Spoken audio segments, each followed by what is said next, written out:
Breaking news Badshah the great reporter Rajesh దగ్గర ఏం వార్తలు ఉన్నాయో తెలుసుకుందాం. రాజేష్, అయ్యా రాజేష్ మహారాజా, ఏమైందయ్యా రాజేష్? మూతైంది అలా కప్పలాగా పెట్టావు. నేను అలిగావా? నాకు అలా కనిపించడం లేదా? ఇదిగో చూడు, బొంగమూతి పెట్టావు. నువ్వు అలా బొంగమూతి పెట్టబాక స్వామి, గడ్డు కోతిని చూసినట్టుందా? అసలు నువ్వు ఎందుకు అలిగావో అది చెప్పు ముందు. నా మనోభావాలు దెబ్బతిన్నాయి. మనోభావాలు దెబ్బతిన్నాయా? ఎందుకయ్యా? ఆ పెళ్లికి ఒక అట్లాస్ సైకిల్ కొని పెడతానని మాట ఇచ్చాడు మా మామగారు. ఇచ్చాడైతే సైకిల్ కాదు కదా, సైకిల్ చైన్ కూడా ఇవ్వలేదు. అయితే ఇప్పుడేంది మరి? నా మనోభావాలు దెబ్బతిన్నాయి, అందుకే అలిగా. అదే అసలు సంగతి.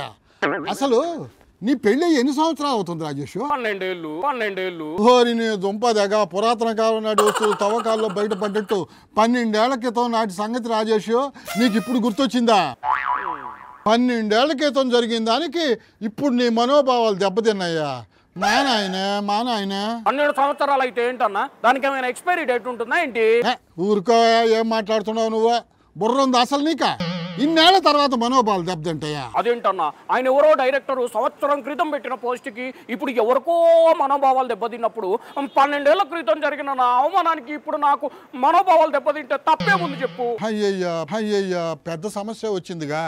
ఇప్పుడు ఎట్ట మరి? ఈ మధ్య అయితే మరీను రోజుకు 2-3 సార్లైనా నా మనోభావాలు దెబ్బతింటున్నాయన్న. అసలు ఉదయం ఏం జరిగిందో తెలుసా నీకు? ఏం జరిగింది? మా ఆవిడని కాఫీ అడిగా, ఇవ్వలేదా? ఇచ్చింది. మరి ఇంకేంది? ఆ కాఫీలో చక్కెర తక్కువైందన్నా. అయితే వెంటనే నా మనోభావాలు దెబ్బతిన్నాయి. అబ్బా రాజేష్, ఎన్ని కష్టాలు వచ్చినాయా నీకు? ఇంకోటి చెప్తా విను. ఇంకోటి కూడా ఉందా? చెప్పు మరి. ఇందాక నేను ఆఫీస్కి వస్తుంటే మా పొరుగింట్లో ఉండే భార్యాభర్తలు అధికార పక్షం ప్రతిపక్షం లాగా పోట్లాడుకుంటున్నారన్నా. భార్యాభర్తలు అన్నాక గొడవ పడడం కామనే కదా రాజేష్. నా మనోభావాలు తీవ్రంగా దెబ్బతిన్నాయన్నా.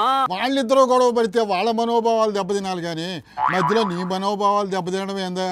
ఆమె భర్తని మీ మొగాళ్ళందరూ ఒకడాగాళ్ళు అని తిట్టిందన్నా. తిట్టిందిలే, నిన్ను అనలేదు కదా. నేను మగాన్నే కదా, అందుకే నా మనోభావాలు దెబ్బతిన్నాయి. ఇది మరీ బాగుందా? ఆవిడ తన మొగుడిని తిడితే నీ మనోభావాలు దెబ్బతినడం ఏంది? ఆయన ఎవరో డైరెక్టర్ ఎప్పుడో పెట్టిన పోస్ట్కి ఇప్పుడు ఎవరికో మనోభావాలు దెబ్బతినలేదా? అలాంటప్పుడు మా పొరుగింట్లో ఆ భార్యాభర్తలు గొడవ పెట్టుకుంటే నా మనోభావాలు దెబ్బతినడం తప్పేముంది చెప్పు? ఇదిగో, నువ్వు ఆవు కథలాగా అటు ఇటు తిప్పి మళ్ళా మ్యాటర్ని మనోభావాలతోనే ముడిపెడుతున్నావా? అసలు ఈ మనోభావాలు దెబ్బతినకుండా ఆయింట్మెంట్ లాంటివి ఏమైనా దొరుకుతుందా తిరకసన్నా? నీకో దండం పెడతాను ఆయన రాజేష. ఈ మనోభావాలు మౌన రాగాల గొడవ మనకు ఎందుకు చెప్పు? ఏమన్నా వార్తలు ఉంటే చెప్పయ్యా. ఏపీ ప్రజలకు ఒక గుడ్ న్యూస్. అబ్బా సాయిరాం, ఇంతసేపటికి పాయింట్కి వచ్చావు. ఇంతకీ ఏందా గుడ్ న్యూస్? త్వరలో లిక్కర్ రేట్లు తగ్గబోతున్నాయి. ఓకే, మరి కూరగాయలు కిరాణా సామాన్లు సంగతి ఏంది? అవి కూడా తగ్గుతాయా? అసలు ఇప్పుడు నిత్యావసర వస్తువుల ధరలు ఎలా ఉన్నాయి రాజేష్? నేను చెప్పను. చెప్పవా? ఎందుకు? రేట్లు మండిపోతున్నాయని చెప్తే మళ్ళీ ఎవరో ఒకరి మనోభావాలు దెబ్బతింటాయి. ఎందుకు వచ్చిన బాధ చెప్పు. ఏంటన్నా అలా చూస్తున్నావు? నీ మనోభావాలు కూడా దెబ్బతిన్నాయా ఏంటి? నీకో దండం రాజేష, నా దసరా బక్కపేణము. నువ్వు నీ మనోభావాలు కలిసి ఏట్లో తోకండి.